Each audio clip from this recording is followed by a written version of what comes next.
Here is another tip for people who speak to the media or to the public. It's again very simple, but it's challenging. Put yourself in the story. Recently, I was training the CEO of a very large and well-known environmental organisation. He is facing a very vigorous campaign about a particular patch of precious wilderness somewhere in this country. It became apparent in our trial interviews the CEO had never actually been to that part of the country. Suddenly, his credibility was on the line.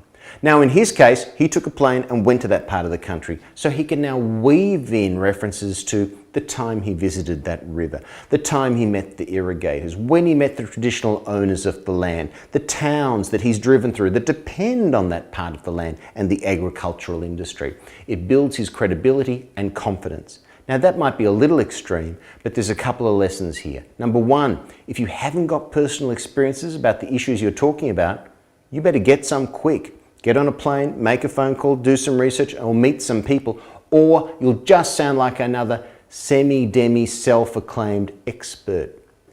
Number two, if you have a personal story, if you have a personal experience to relate it. I train dozens and dozens of people every year. Most of them have got relevant, interesting, pertinent stories to tell.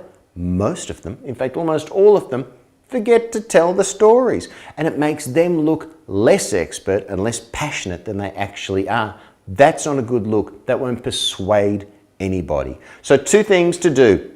Experience something, talk about it.